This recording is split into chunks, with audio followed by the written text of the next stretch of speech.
Territorio Reportaje. Porque todos tenemos una historia que contar. Con el periodista Agustín del Castillo.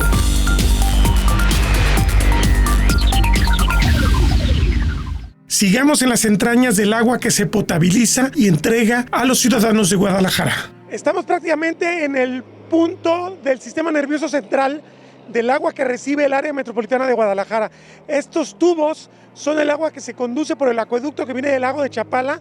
Y bueno, atrás de mí usted podrá ver el Cerro del Cuatro. Prácticamente en la parte media del Cerro del Cuatro se encuentra la potabilizadora número 1, que se conoce popularmente como Miravalle. La mayor parte del agua que se trata, que se potabiliza, proveniente del lago de Chapala, aquí es donde llega. Este es un camino que ha seguido desde hace mucho tiempo, antes incluso del acueducto de 1989, cuando teníamos el agua superficial aquí muy cerca en la zona de Las Pintas, llegaba también, ya era esta planta la que se encargaba de hacer las labores de potabilización.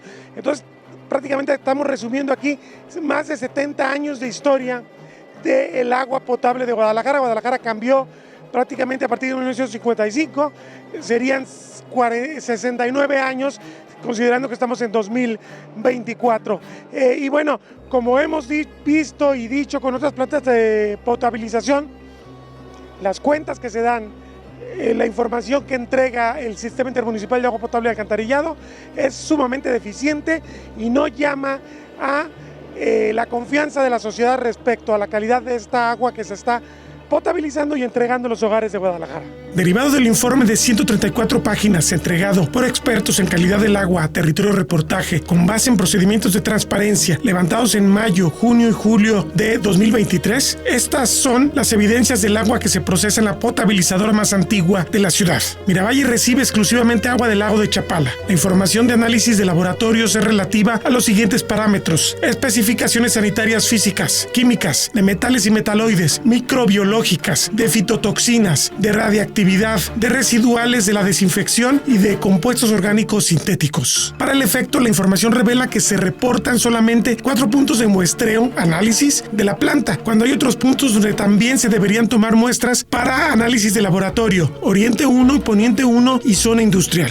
Luego observa, ¿por qué no se reportan todos los parámetros que exige la norma oficial mexicana 127 SSA1 2021? Y luego detalla lo que sí se informa: aluminio y manganeso por arriba del límite, ambos en la medición del 13 de julio de 2023. E. coli o coliformes termotolerantes por arriba del límite permisible por la NOM, detectados en ambas fechas en el segundo turno. Cloro residual libre por arriba del límite en mayo 16, primer turno, con 2 puntos de muestreo, y mayo 16, segundo turno, con 2 puntos de muestreo, así como julio 13, primer turno, con 1 punto de muestreo. Color verdadero por arriba del límite permisible reportado el 13 de julio en punto de análisis, Poniente 3, segundo turno. ¿Por qué hay menos parámetros reportados en el segundo turno?, pregunta. El experto en agua subterránea Marco Ramírez comienza un balance sobre la calidad del suministro que recibimos en el área metropolitana de Guadalajara. ¿Tú cómo dirías que es en general la calidad del agua que estamos recibiendo los usuarios del CIAPA? Desgraciadamente, como la mayoría de los usuarios están en zonas en las cuales el abastecimiento viene del agua de Chapala, que viene siendo aproximadamente el 60%. Desgraciadamente tenemos el antecedente que de algunos años hacia la fecha la institución pública que es la que se encarga del suministro y abastecimiento del agua ha venido a la baja, ¿no? Ha venido a la baja en el aspecto tanto humano, de recursos, de gestión de calidad como tal, dentro de cómo debe funcionar un organismo. Entonces, de ahí se derivan varias hipótesis en el sentido de por qué la mala calidad del agua, sobre todo en el color o turbidez, se presentan. Arrancaríamos como tal, el desarrollo de una investigación parte de que primero tendríamos que hacer un muestreo. Eso es lo que deberíamos hacer, un muestreo del agua que reciben los usuarios a la entrada de su vivienda. Claro, hemos tenido noticias que en las colonias como la Capilla de Jesús, Santa Teresita, el santuario aquí mismo en estas zonas, se han presentado este tipo de anomalías con el paso de los años. Sin embargo, también actualmente la mala calidad en el suministro también se ha presentado ya en colonias que de alguna manera el poder adquisitivo es un poco más alto. Entonces, pues claro que mediáticamente pesa un poco más.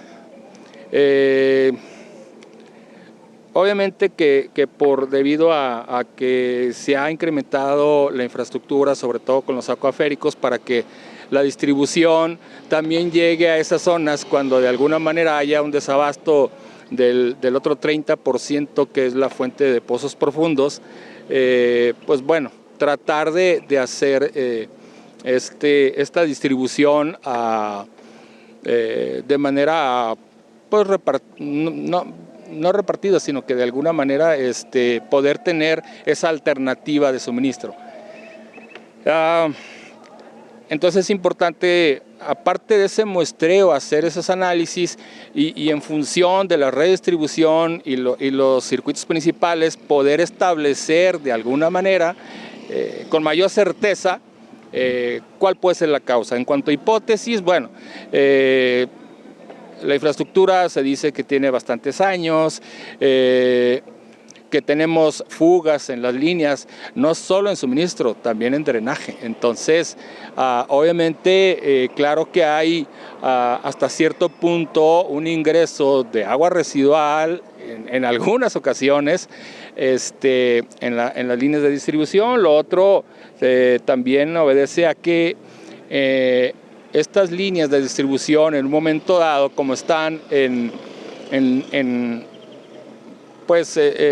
plantadas sobre suelos granulares que de alguna manera por eventos normales, cuando hay saturación en el suelo, deja de haber esa saturación, hay una migración del suelo y genera que en algunos puntos observemos socavones. Estos socavones al final pues deterioran las estructuras de las tuberías y puede ingresar sedimentos finos del mismo suelo, ¿no?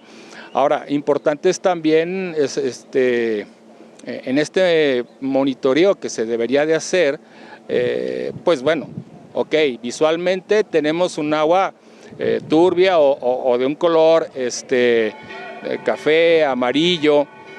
También sería importante establecer qué olores tiene. Entonces, pues todo esto nos da una idea, ¿no? También se piensa que el tratamiento que se lleva a cabo en las plantas que controla CIAPA, por transparencia se recibió una información, en la cual, bueno, me brinca demasiado realmente que esa información que se recibió, si es tal cual como se realiza el protocolo del tratamiento como tal, que es parte de esos monitoreos y análisis, dejan mucho que desear. O sea, realmente no están acorde a un protocolo de la AWA. Entonces, pues obviamente también pudiera ser una causa esa fuga de agua turbia que no tiene un completo tratamiento, se llegan a saturar la infraestructura, hay una fuga de esa agua que no se logra darle ese tratamiento y llega a las redes, ¿no? Insisto, creo que causas, pues obviamente, como ya dije, ruptura dentro de las mismas tuberías, y que bueno, es en lo que de alguna manera puede estar sucediendo, ¿no? Porque de alguna manera algunos colores que pareciera que es corrosión, sin embargo no creo, porque simplemente no hay en las líneas de distribución una tubería que tenga 30 años que no se usa y de repente la uses. En esos casos sí, o sea, sí hay efectos de corrosión e incrustación en tuberías metálicas. ¿No sería una explicación entonces? Esa no es una explicación.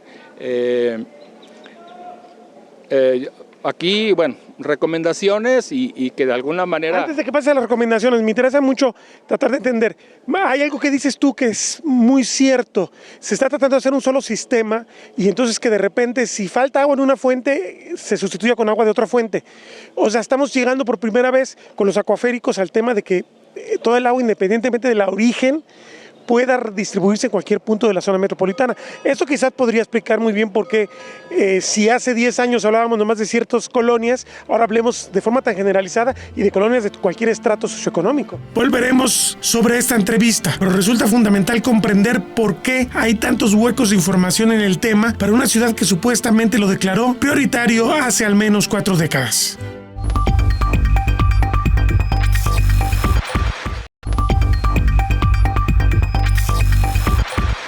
Arturo Gleason Espíndola, catedrático de la Universidad de Guadalajara, se ha especializado en el tema del monitoreo del agua. Su diagnóstico de lo que ocurre en la ciudad es claro. Hay intereses que buscan que el agua jamás presente cuentas oportunas. Esta entrevista la ha ofrecido desde su estancia universitaria en Alemania, donde afina sus investigaciones sobre este tema. Yo creo que en este contexto que plantea sobre la problemática del agua, yo pondría sobre la mesa que, pues yo creo que todo pronunciamiento, venga de donde venga, y pues con mucho mayor razón de las autoridades, en este caso estatales, representadas por el gobernador, pues deben basarse en evidencia científica, o sea, mediciones puntuales, monitoreos puntuales. Podemos especular muchísimo. Podemos decir que el día cero está a la vuelta de la esquina, podemos decir que sí en 10 años, pero la verdad es que debemos reconocer como comunidad jalisciense y como comunidad tapatía que no tenemos los instrumentos para determinar ese día cero y ni siquiera saber en términos de cantidad y calidad los recursos hídricos que tendremos precisamente por cuánto tiempo, no se sabe.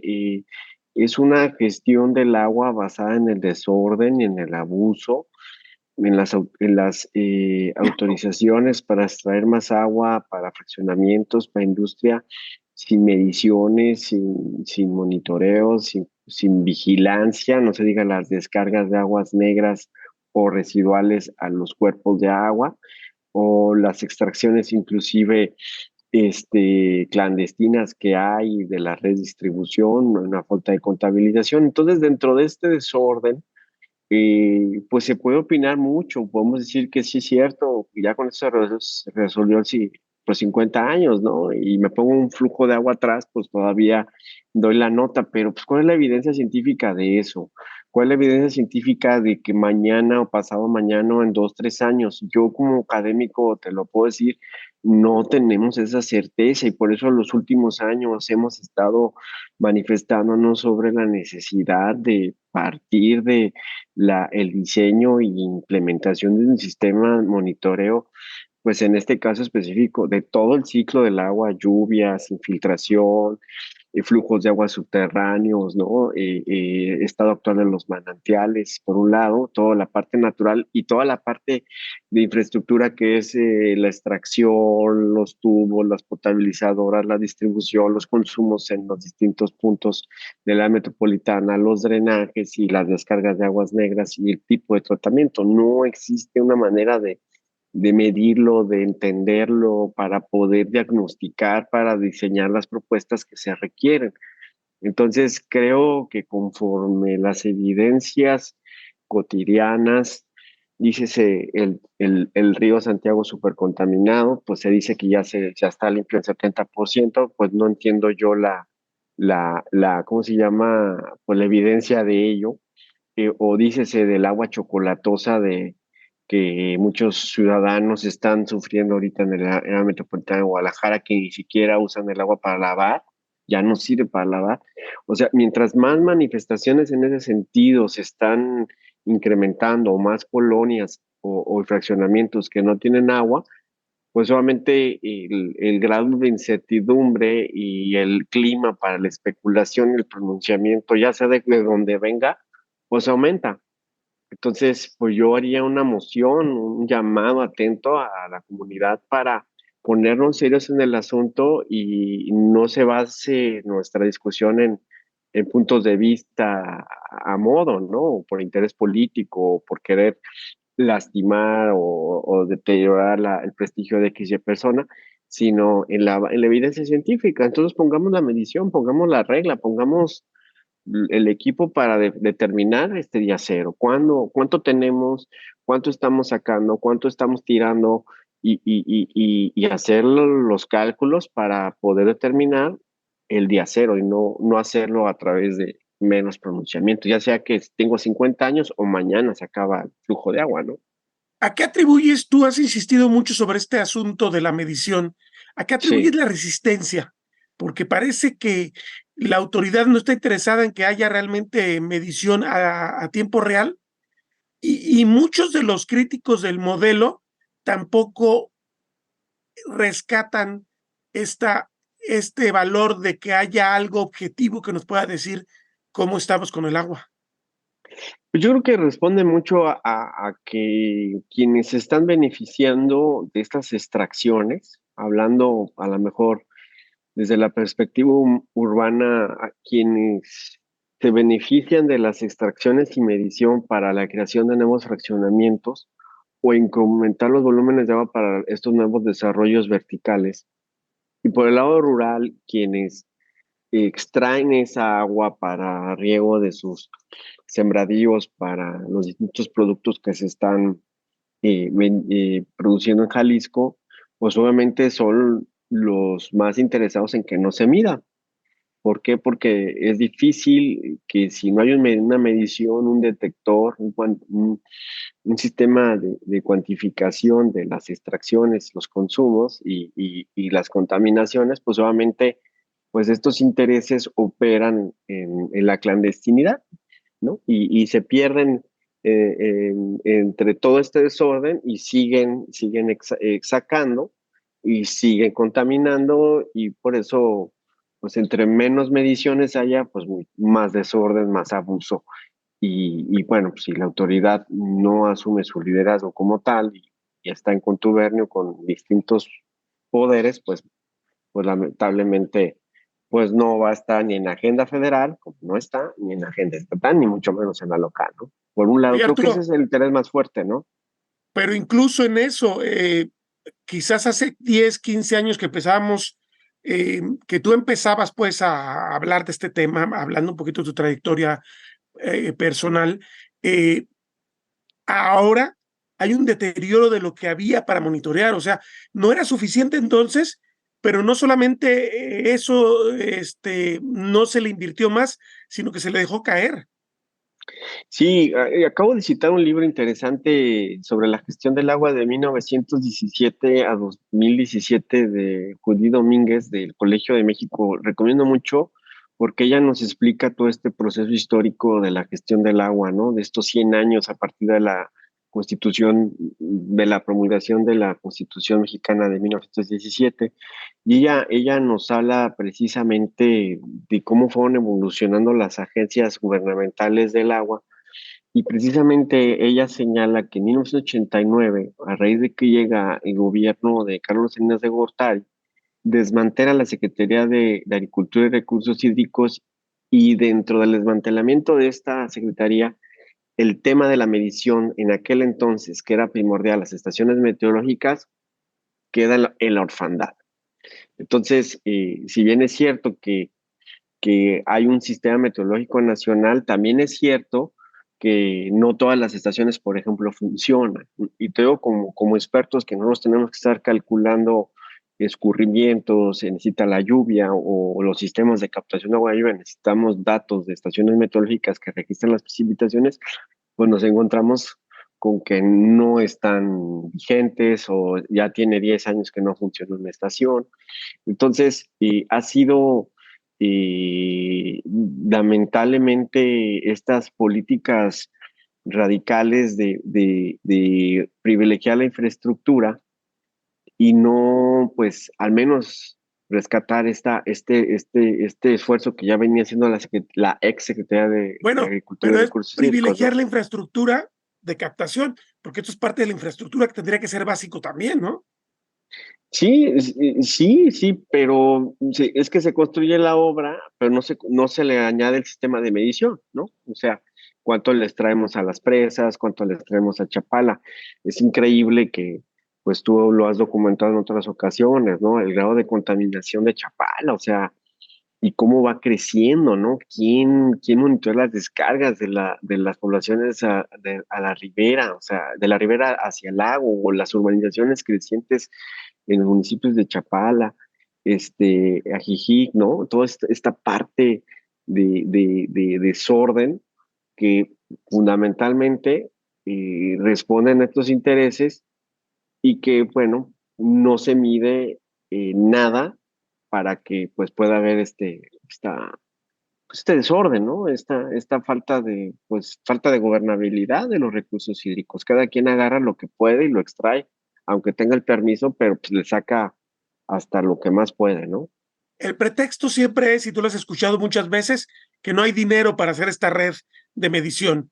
Eh, Sin embargo, pues es como tener algo de dinero en el banco y no saber cuánto es y repartirlo.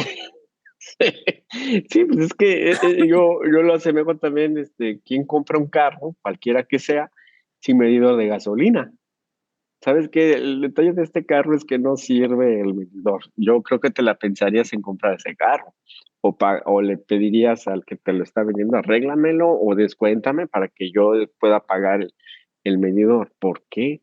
Porque algo tan lógico y tan sencillo no somos capaces de responsabilizarnos, ¿no? Ahora, hay una cerrazón, o sea, tú también lo has documentado, hay esta visión de la hidráulica, esta visión de la infraestructura grande, de los grandes montos, y queda de lado la eficiencia de la utilización de esos fondos públicos para realmente partir de diagnósticos, de mediciones y determinar qué obras van y qué obras no van. Aquí se da por de facto, bueno, en México, eh, pues esta obra es la que va a beneficiar y agua si te opones, ¿no? Agua si te opones porque estás hablando que vas en contra de las grandes mayorías, sí, pero pues estás hablando de una presa que no se va a llenar, estás hablando de acuíferos que están a punto de colapsar y sigues autorizando permisos de fraccionamientos, pues entonces estamos pues en esta, te digo, ya cada vez lo veo más, falta de gobernabilidad de los recursos hídricos, cada quien está haciendo lo que quiere y como quiere. Y en particular, con esta reserva de que no estamos midiendo de forma adecuada cómo usamos el agua, cómo la vertimos, cómo la tratamos, ¿cuál ha sido la evolución del uso del agua subterránea en Guadalajara particularmente? Tú apuntas por un lado el tema de no cuidar las zonas de recarga y por otro lado el uso mismo de esta agua, que no nomás es urbana, hay que decirlo, uno pensaría, es que toda está concesionada al CIAPA, pero no, hay muchos pozos dentro del sistema o dentro de la zona metropolitana, hablo de Atemajac, de Toluquilla, de Tezistán, que son particulares, que tienen usos que se supone que en un entorno de escasez no tendría sentido, ¿no? Así es. Sí, bueno, yo creo que pues en este acompañamiento que he tenido sobre los problemas de aguas subterráneas, pues yo creo que pues carecemos de un conocimiento profundo del funcionamiento de lo que es el agua subterránea en la metropolitana de Guadalajara. Citaré aquí a nuestro buen amigo y colega Marco Ramírez, ¿no? Experto en aguas subterráneas, alguna vez platicando, dice, es que hubiera sido ideal no haber urbanizado de Américas hacia el poniente, ¿no? Porque toda esa parte hasta la primavera es área de recarga acuífera, ¿no? Bueno, hubiera sido ideal no haberlo urbanizado, hubiera sido también factible ver dónde sí y dónde no y ordenar el territorio para poder urbanizarlo de una manera más sensible.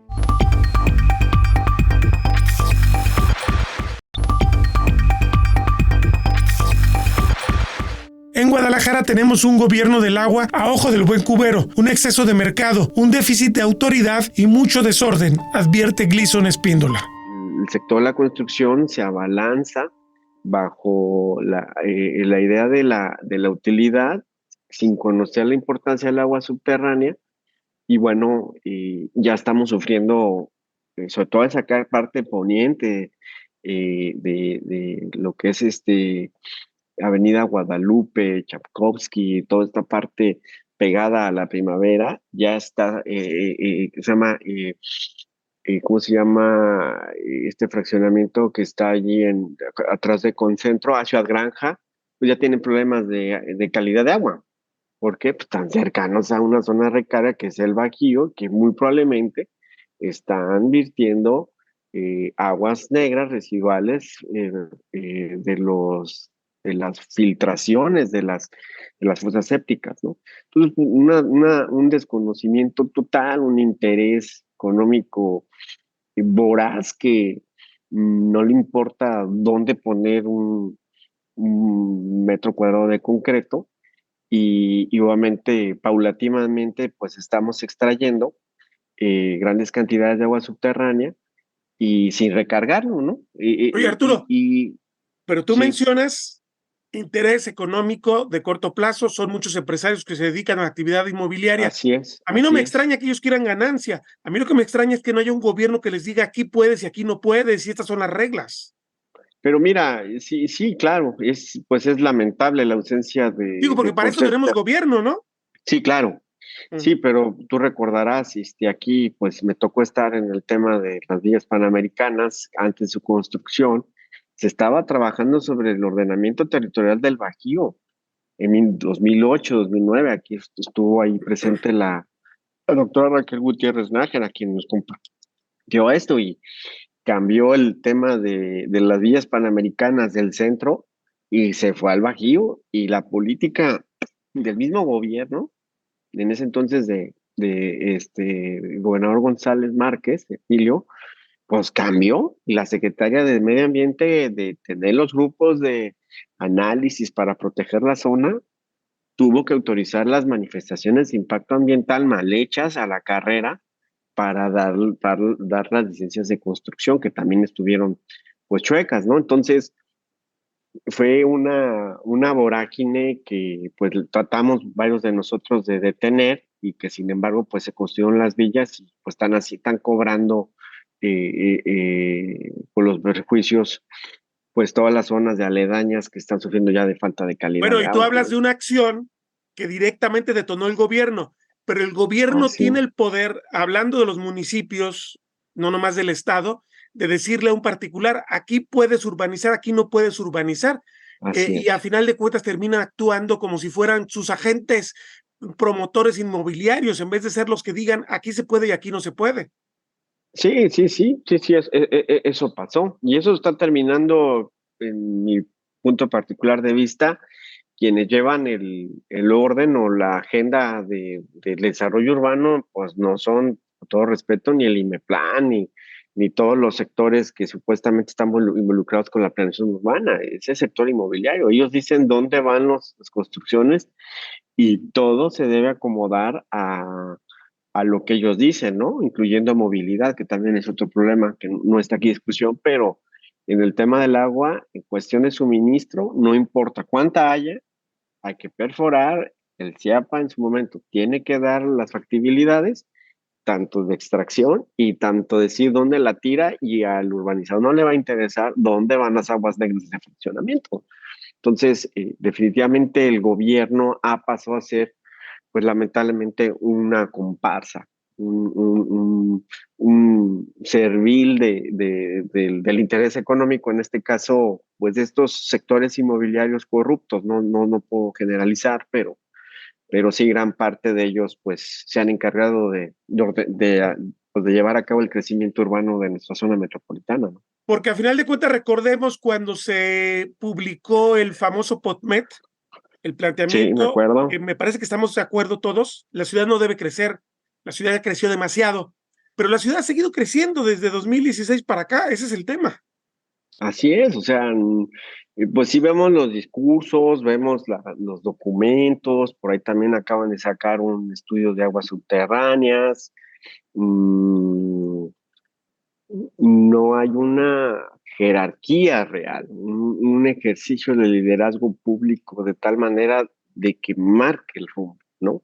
Eh, qué bueno que se hagan esos estudios, el atlas de riesgo, pero pues a la hora de la urbanización, pues ahí tienes Iconia, ahí tienes las villas panamericanas, ahí tienes el vaso regulador del Parque San Rafael, que van desarticulados, van sin ese ordenamiento, esa integralidad para poder funcionar mejor la ciudad y se convierten simplemente pues en editores de documentos pues que se ven bonitos, pero realmente nada tienen que ver con la realidad, la verdad, triste y doloroso, ¿no?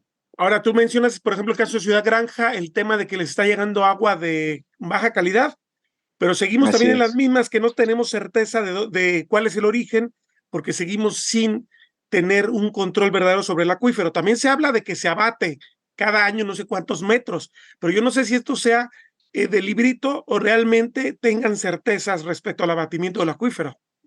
No, mira, si tú revisas la normatividad en la cual se sustenta las declaraciones de sobreexplotación o no sobreexplotación de los acuíferos, es la NOM 011 de la Conagua. Y es un cálculo, una aproximación.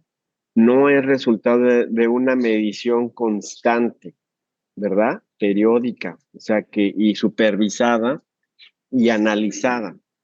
Entonces, lo que comentábamos al principio, ¿no? O sea, esos documentos o esas declaraciones responden más a esas observaciones de manera general, a través de cálculos generales o de documentos que hicieron del estudio, del estudio, del estudio. Como me pasó, lo viví en las villas panamericanas cuando estuvimos en el debate en 2013-2015, ¿no?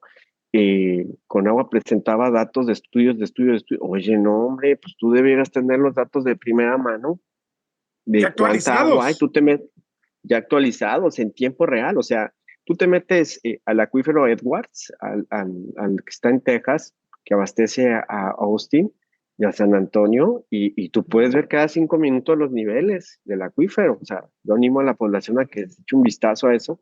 Bueno, pues es parte de la gobernanza, de saber cuánta agua hay, cuánto le está extrayendo, quién le está extrayendo más. Oye, hay que sancionar a ese abusador o que pague lo que tiene que pagar. De esta manera, sin esos controles, pues obviamente documentos van, vienen. Se acaba de pues, publicar este documento de aguas subterráneas que en mi punto particular, con todo respeto, es más de lo mismo que el IMEPLAN dice de aguas subterráneas. IMEPLAN, para la jerarquía que tiene, ya debió haber instalado el sistema de medición de aguas subterráneas, ¿no? Un centro de control, un sistema automático, un sistema, una NASA de aguas subterráneas de las... No, pues hace un estudio y unas directrices. Obviamente hay quienes cobran esos estudios, afines a los que están ahí en la autoridad, y pues no quedamos en superficialidades y volvemos a opinar y volvemos, tanto para bien o para mal, empezar a especular y no llegamos al fondo del problema, que es saber cuánta agua hay y cómo la podemos manejar. Digamos, para usar una metáfora que tiene mucho que ver con el agua, va a sonar cruel, pero estamos ejerciendo en Guadalajara una gobernanza ahora sí que a ojo de buen cubero. Sí, sí, sí, o sea, a sentimiento. Por eso decía al Se me principio de tu ocurre, pregunta. me parece, pienso, estimo, pero no tenemos cosas sólidas para decir. Y bueno, hablamos de agua, no es sólida, pues, pero prefiero datos duros, reales, para tomar decisiones verdaderas. Así es, ¿no? Mira, este tema de la medición consta de tres ejes, ojalá quede muy grabado, ¿no? Es la instrumentación, que son los sensores que hay que poner en los pozos de monitoreo para medir el nivel, los niveles del acuífero. Esos datos que se capturan en los sensores se van a través del Internet a servidores para almacenarse, que se llama interconectividad. Y la tercera I es la inteligencia, o sea, bajan a programas, a softwares que interpretan esos datos. Son los tres pasos, las tres I's que le llamamos, ¿no? O sea, instrumentación, interconectividad y inteligencia, para poder decidir de manera inteligente. Es lo que hay que hacer, o sea, ya hay que empezarlo ya para poder determinar pues qué tan grave estamos y para dónde hay que darle, y cuáles son los ejes principales, y no caer en simplismos como pues, que hay que ser una presa o que una mega planta va a resolver el problema. No, Creo que Quiero es pensar que el desafortunado. ejemplo que pusiste de Texas, cualquier ciudadano con internet se puede meter y puede ver lo que está Así pasando en es, ese momento. así O es sea, está democratizada la información. así es, así es. O sea, uno puede observar cómo está el acuífero, quién está sacando qué, y obviamente se detecta quién y se sanciona, ¿no? O por ejemplo, el monitoreo hay un proyecto bastante interesante en Estados Unidos llamado el Jefferson, ¿no? El lago Jefferson. También se monitorean las descargas, se monitorean las corrientes, la calidad del agua en cada punto del lago. Brincos diéramos, perdón, una expresión, que tuviéramos algo así en Chapala, ¿no? Chapala, no sabemos qué está pasando más que los niveles, subidas y bajadas, pero las corrientes, qué sustancias, qué está pasando en el lecho del lago, qué está sucediendo. No hay presupuesto para eso. Y de ahí sacamos 65% del agua que recibimos en la ciudad. Así es, así es. Y se autorizan fraccionamientos alrededor, ¿no? Basta que tú veas a Chapala bajando hacia la población y se venden predios. Esos predios que se van a urbanizar, cómo van a afectar los escurrimientos que caen sobre las banquetas, van a llegar al lago, cómo van a contaminarlo, cubren las zonas de recarga del mismo lago, cómo va a entrar el agua de lluvia para recargar los manantiales que le dan vida al lago. Es ignorancia, nadie sabe y muy poco nos preocupamos por este tipo de datos tan puntuales para poder tomar decisiones. Concluyendo, tenemos un demasiado mercado, pero demasiado poco gobierno en el tema del agua. Así es, sí, desorden, yo diría, es un desorden donde, pues ahora sí, para que lo entienda un poco más el público, pues el más gandalla, el más abusivo, es quien marca la pauta, ¿no? Y está ¿Cuánto nos abusando. costaría hacer un sistema por lo menos básico para empezar a construir un buen monitoreo? Mira, yo estimaría mínimo unos 2,000, 3,000 millones de pesos para las más de 100,000 hectáreas que conforma la AMG, ¿no? El área metropolitana de Guadalajara. O sea, y no es nada con lo que se han gastado en otras obras.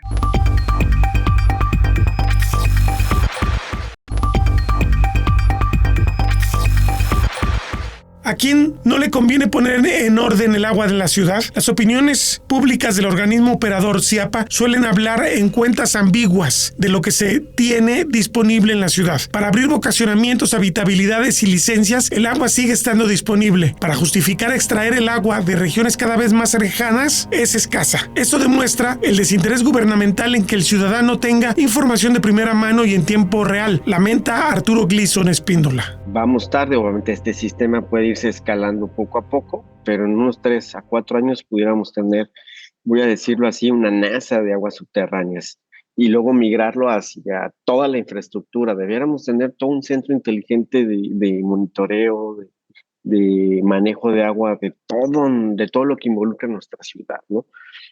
Pero bueno, no está en agenda pública y eso implicaría orden Claro. para que pues podamos sobrevivir, ¿no? Pero Ahora, me has dado ejemplos del primer mundo, que tiene recursos y que además tienen visibilizada la importancia estratégica del agua. Pero tenemos ejemplos en México, tenemos ejemplos en América Latina, en lugares de desarrollo similar al nuestro, que hayan entendido la relevancia de monitorear el agua, o en realidad este es un mal de todo el tercer mundo, del que alguna vez se llamó tercer mundo, pues. bueno, pues sí hay esfuerzos. De hecho, hago un comercial, acabo de publicar, bueno, no acabo de publicar, acabo de subir ya a redes mi libro de México Sensible al Agua, donde hago un análisis sobre la gestión de agua en Monterrey, Guadalajara y México, y ahí pude captar algunas experiencias buenas, ¿no? Sí hay esfuerzos de digitalización, Monterrey lo está haciendo interesantemente a través del sistema de agua y drenaje en Monterrey. Están monitoreando las extracciones de las diferentes fuentes de suministro y se ven en pantalla y en las oficinas del SAT, del SAT. También el tema de las redes de distribución de agua también se ha empezado un esfuerzo interesante de ir digitalizando ciertos sectores de Ciudad de México. En Medellín también el tema de los rescates de los arroyos, hay un trabajo bastante interesante. Colombia creo que va marcando interesantemente el tema de el agua y la planeación urbana. También en tecnología Chile con la incorporación de los captadores de niebla, interesante también. A nivel situ, pues, a nivel rural, pero bueno, es una fuente de suministro de agua alterna.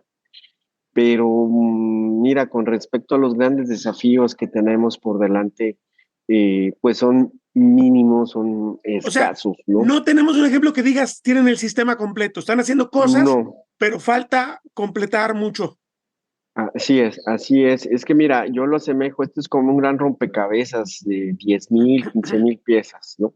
Lo tienes allí en la mesa, ¿lo va a resolver una sola persona? Ujú. Tienes que buscar a varios que te ayuden a resolver y que quieran y tengan la capacidad, que les guste el tema de armar rompecabezas. Pero si te jalas de entrada a alguien que no le gusta eso, pues ¿qué va a armar? No, ¿Qué va pero a hacer? además, si no le das todos los insumos, todas las piezas, pues no hay rompecabezas que armar.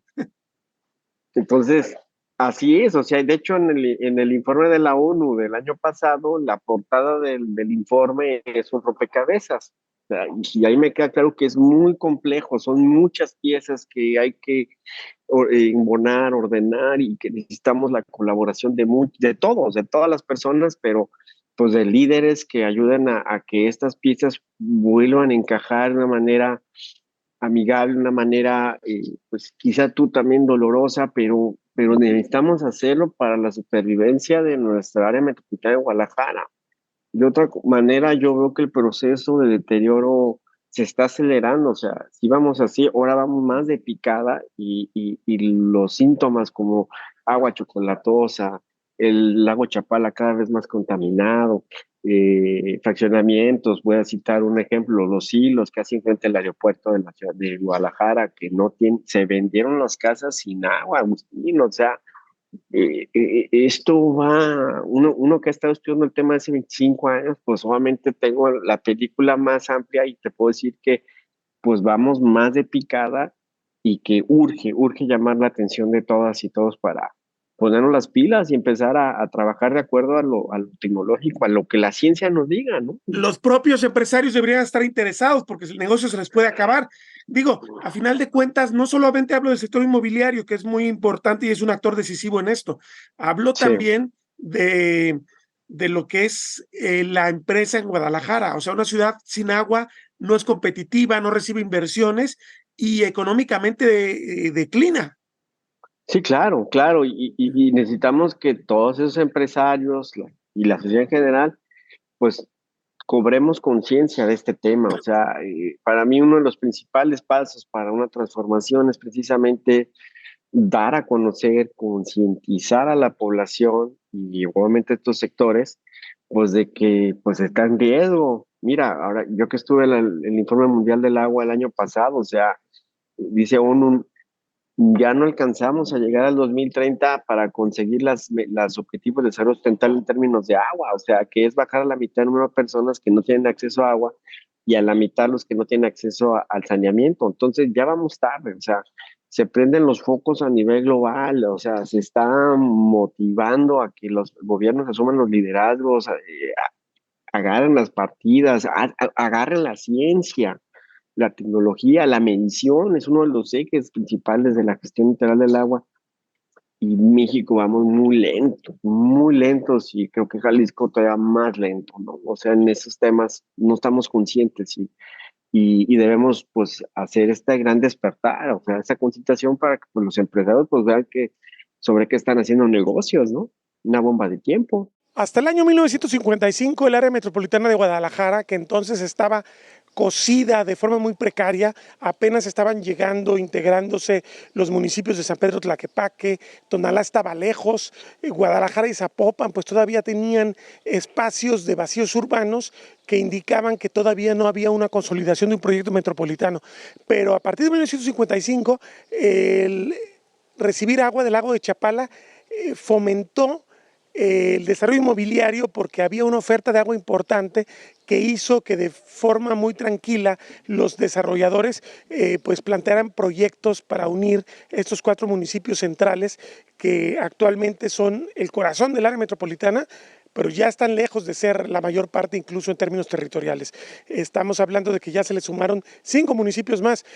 Sin embargo, bueno, obviamente al crecer el abastecimiento de agua desde Chapala, pues se abre la potabilizadora número 1 en la zona que es hoy Miravalle, y posteriormente se tiene que abrir la potabilizadora número 2, que es esta en que estamos, Las Huertas, donde pues se logra tratar, potabilizar, pues el agua que no se daba abasto, la primera potabilizadora. Esta, por eso es la número 2, es muy anterior a la de San Gaspar, que es la 3, y la de Toluquilla, que es un caso especial, que ha estado siempre pues operada por el sector privado. En este caso son plantas potabilizadoras del Sistema Intermunicipal de Agua Potable y Alcantarillado. Le vamos a dar en este momento los datos de las evidencias que obtuvimos a través del procedimiento de transparencia que nos facilitaron investigadores de la Universidad de Guadalajara y consultores.